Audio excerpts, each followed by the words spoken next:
Il-kap eżekuttiv tal-Awtorità tal-Bini u l-Kostruzzjoni ammetta li fil-jumejn ta' stennija qabel ġew evakwati r-residenti mill-binja li ċediet kien hemm riskju imminenti. F'kummenti li tal lil din il-Kamra tal-Aħbarijiet il-kap eżekuttiv tal-BCA Rodrik Bonnici ammetta li kien hemm dak li hu nnifsu sejħilhom delays, ċoe dowmin, sabiex jiġu evakwati residenti ta' Tanja Flats minħabba diskussjonijiet li kellhom isiru minkejja li kien hemm riskju imminenti. Ittieħdu riski kollha, rajna x'riskju seta' jkun hemm, eventwalment ittieħdet deċiżjoni tajba li kien hemm perjodu biżżejjed biex in-nies jieħdu l-affarijiet li kien hemm bżonn u jħorġu l barra. Ġifieri għalkemm kien hemm perjodu li minnu nnifsu kien hemm delay jekk tista' sejjaħlu hekk, xorta il-proprjetà nnifisha kienet qed tiġi monitored kemm min-naħa tagħna bħala BCA u anke awtoritajiet oħra u anke professjonisti indipendenti. Però kien hemm riskju f'dawn il-jumejn ċedi. Kien hemm riskju, però min-naħa l-oħra ovvjament ma ċedietx. Fil-jum ta' tnejn il-perit ta' Tanja Flats Chris Mintoff ippreżenta rapport dwar ir-riskju li dan il-bini kien jinsab fih. Skont Bonnici kellhom isiru diskussjonijiet u proċessi interni qabel ma ġew evakwati ir-residenti. Minkejja l-periklu illi kien hemm għar-residenti tal-appartamenti, għar-residenti u l-istabbilimenti tal-madwar u anke għal dawk illi kienu fiż-żona. Bażi ta' xi stennejtu jumej biex tevakwaw in-nies għax jumejn fihom, jiġifieri f'daw il-jumej kien hemm il-periklu.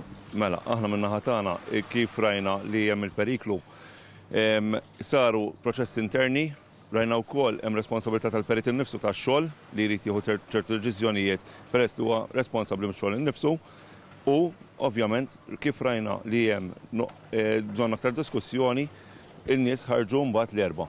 F'ħidma konġunta bejn il-Protezzjoni Ċivili, il-Pulizija, tim mediku mid-Dipartiment tal-Emerġenza ta' Mater Dei, l-Awtorità tas-Saħħa u s-Sigurtà u anke l-Awtorità tal-Bini u l-Kostruzzjoni għadej proċess sabiex jitwaqqa l-kumplament tal-bini illi ċeda sabiex jitneħħa l-periklu lil dawk tal-madwar. F'kummenti li tal il-Net News Graham Attard, id-deputat direttur tad-Dipartiment tal-Protezzjoni Ċivili, spjega illi matul il-jum tal-ġimgħa iddaħlu numru ta' inġenji fiż-żona fejn imbagħad fil-jum tas-Sibt beda l-proċess ta' controlled demolition. Mela l-binja waqgħet, ġifieri demolition normali inti tibda iżarma bil-mod il-mod, imma f'dal każ ma nistgħux indaħlu nies ġewwa. Allura il-proċess tal-bieraħ kien li nġibu inġenji kbar mal-kontratturi, qabduhom il-BCA u aħna nikkoordinaw kif irid isir ix-xogħol u kif biċċa ħanwaqgħu il-komplement tal-binja sakemm naraw li huwa safe tal-madwar. Id-deputat direttur tas-CPD spjega illi mal-wasla tal-uffiċjali nhar l-erba' il-prijorità kienet illi ma kienx hemm persuni maqbudin u li ż-żona tal-madwar kienu sikuri. Iżda matul l-aħħar jiem il-BCA talbet l-għajnuna tas-CPD sabiex isir il-proċess ta' controlled demolition. L-erba' ġejna msejħa, għall-grazzja tal-Alla ma kien hemm ħadd maqbud. Rajna dakinhar li nibqgħu nagħmlu l-area safe u responsabilità tagħna wafqet hemmhekk. X'aħna civil protection tidħol meta jkun hemm nies maqbudin. Over the following days, il-BCA talbet l-assistenza tagħna biex nagħmlu control demolition.